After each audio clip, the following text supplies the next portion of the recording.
the team MVP. And ladies and gents, there could only be one team MVP.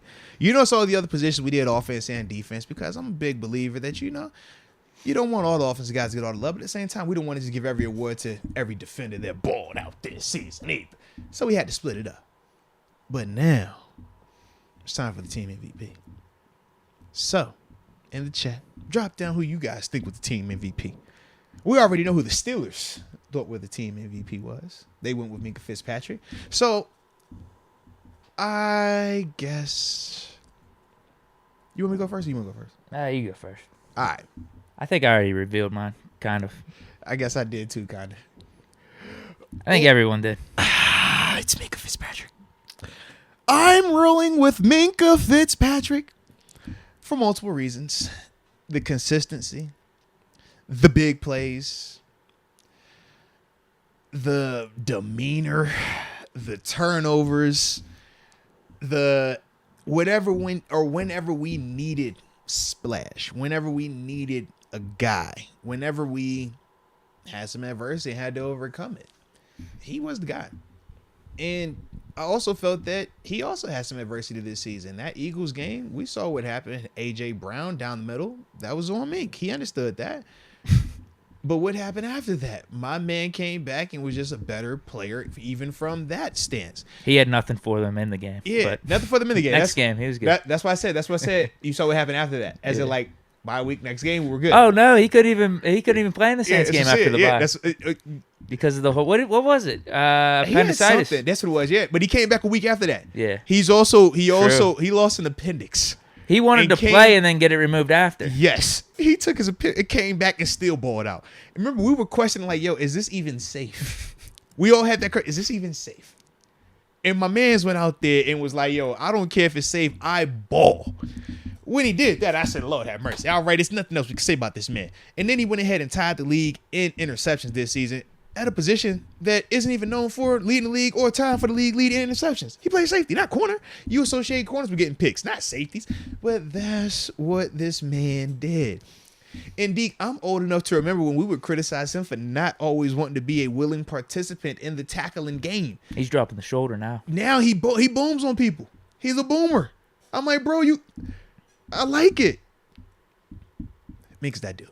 So to me, man, I thought that he was a team MVP. I thought that, obviously I had other guys that I considered. Kenny was one of them. But the thing that held me from putting it on, from saying Kenny was the fact that first half of the season, he wasn't the quarterback. And then the middle part of that first half of the season, he was struggling. If he would have delivered the game-winning drive against the Dolphins.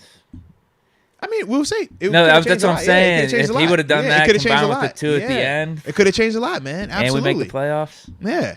That would have definitely changed a ton, man. Yeah. Because that one was on Sunday Night Football. It was. He needed that. He needed that. But obviously that wasn't on him, though. Because that didn't affect him. No, but what else did we have in that game? He ended up just getting better and better. What else did we have in that game? Wasn't that the interceptions game? We were dropping them? Yeah. That was also going on. The final pick, I think the only pick that was really on Pickett, because the first one with Claypool fell over himself. No, it was the end zone, like the red zone where he was just being aggressive. And third down. Yeah. But the other one was the last one to Deontay where it was the miscommunication. Mm-hmm. Oh, you talking about in the corner? Yeah, it was like 2 minutes late. He probably could have just ran it, got the yard, but he was going for the touchdown. Yeah, I mean we talking. And like Deontay, they just weren't on the same page. Yeah, I think Eagles game is what I'm thinking of. That was the Frymouth. Yeah, that's what I was thinking of. You're right. The Deontay one was definitely in the corner. Yeah, I think there was only one pick, but this goes back to remember everyone was ripping on Pickett early on about the interceptions. It's like it really ain't that bad. But that's what we would talk about context, and we would say if you're a hot take or a narrative-driven person, you don't care about context because context doesn't fit those narratives. Context doesn't fit a hot take, but the hot take is the hot take for what it is. It's like, yo, we're going to say something outlandish that a lot of people are just going to gravitate to, even if it's not factual or if it is not necessarily accurate. But that's what we say, man. If you're looking for that, that's different than what we do over here, man. We believe in the context, and that's why we weren't bashing him when people were like, yo, is Kenny a bust? Should we switch back to Mitch? Remember, that was a conversation we had to talk about because of that. And it's like, nah, not at all, man. If anything, we appreciated his aggressiveness. Yeah. You got to hone because it in it was very different at that time than what we had been seeing from Mitch at that time. We didn't get the aggressive Mitch that we saw in the second half of the season at the beginning, it was ultra conservative, and that was something that we needed. So Kenny even gave us that. But yeah, to me, man, like I said, it had to be Mink. I agree with you 100%. Minkah Fitzpatrick. Yeah, I got this theory, or I got this idea, half-baked idea. But actually, it's an amazing idea. But I think we should implement. Can we be fully baked? I don't like being half baked. I'm like all the way baked or not baked. It's just an amazing idea. It doesn't matter if you're baked, sober, whatever. I think this is something we need to do. You know how in baseball they have closer walkout songs, like for the Mets. They have the dude Diaz. He walks out with the trumpet. Obviously, Mariano Rivera, Enter Sandman. Yeah. I feel like with Minkah Fitzpatrick, Steelers are up in a game. There's like 2 minutes left, and the defense has to go out on the field. Yeah. We need a song for Minkah Fitzpatrick. His own Renegade. He needs a closeout song because that's what he was doing this year. He's closing out the game with these interceptions. I don't know what song it should be. I don't know if anyone has good suggestions. I don't know. It's got to be something tough though. I feel like he's that good. Yeah. He's going to close out the game for us. I would say, he is definitely giving us that vibe, bro. He gives us that vibe.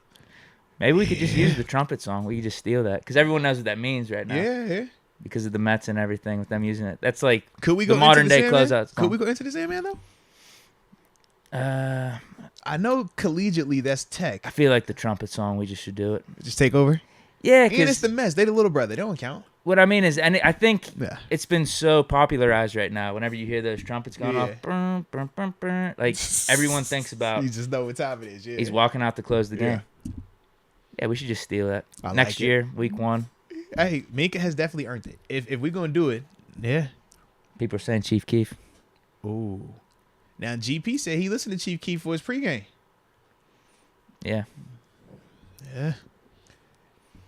But see, Minkah can't listen to Chief Keef. I feel like that'll get him fined. Because, you can't hit a certain way on defense, man. Chief Keef will have him ready to, like, headhunt somebody.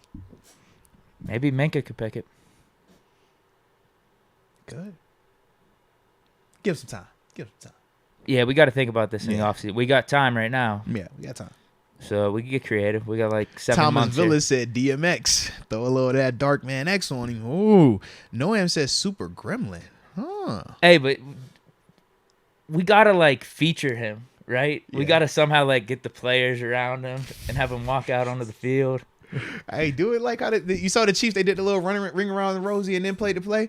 We need to do something where it's like, all right, Minkah's about to come on the field. Get ready. And everybody start jumping up and down. Here's what it is. Here's what it's got to be. Yeah.